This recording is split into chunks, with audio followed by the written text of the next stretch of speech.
අයිබුවන් සුබ දවසක්. බැංකු ක්ෂේත්‍රයට පිවිසීමට කැමැත්තෙන් සිටි ඔයාලට සුභාරංචික නම දරන්න ආවේ. සම්පත් බැංකුව මගින් මීට ඇබෑතු කිහිපයක්ම නිකුත් කරලා තියෙනවා.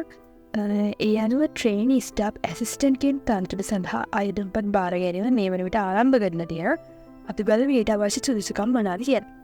වයස අවුරුදු 20ට වඩා අඩු වෙන්න ඕනි. ඒ වගේම එක්වරකදී ප්‍රධාන විෂයන් 3ක් සඳහා අපොස උසස් පෙළ අවම වශයෙන් සම්මාන 3ක් තියෙන්න ඕනි කියලා තමයි සඳහන් කරන්නේ. ඒ වගේම එහෙම නැත්නම් එඩෙක්සෙල් හෝ කේම්බ්‍රිජ් උසස් පෙළ විභාගයේ සමත් වෙන්න ඕනි කියලා තමයි සඳහන් කරන්නේ. ඊට අමතරව අපොස සාමාන්‍ය පෙළ විභාගයේදී ගණිතය ඇතුළුව අවම වශයෙන් සම්මාන 5ක් ලබා තියෙන්න ඕනි කියලා සඳහන් කරන අපොස සාමාන්‍ය පෙළ ඉංග්‍රීසි භාෂාව සඳහා සම්මාන සාමාන්‍යයක් සහිත පළමු වරකදී හෝ ඊළඟ වරදී සාමාන්‍ය පෙළ විභාගයේ එඩෙක්සෙල් හෝ කේම්බ්‍රිජ් සාමාන්‍ය පෙළ විභාගයෙන් සමත් වෙන්න ඕනි කියලා තමයි සඳහන් කරන්නේ.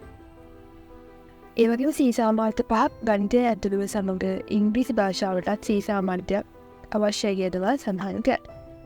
ඒ වගේම CA, AC, CA, සිංනා, CIN සලෙන් බැංකුකරණය, IT, AAT යනාදී ඕනෑම අංශයක සුදුසුකමක් අමතර වාසියක් වනු ඇතයි කියලා සඳහන් කරනවා.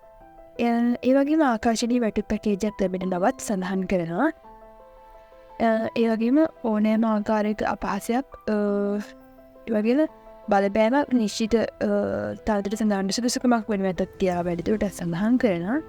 ඒ වගේම කෙටි ලැයිස්තුගත කර ඇති අය පමණක් සම්බන්ධ කරගන්න ලැබේ කියලා සඳහන් කරනවා. ඉතින් මේ සඳහා අයදුම් කරන්න තියෙන්නේ ඔන්ලයින් ආකාරයට. මම ඒ අදාළ ලින්ක් එක ඩිස්ක්‍රිප්ෂන් එකේ දාලා තියෙනවා. ඔයාලට පුළුවන් මේකට ඔයාලා කැමති නම් මේකට ඔන්ලයින් ඇප්ලිකේෂන් නම් කරන්න.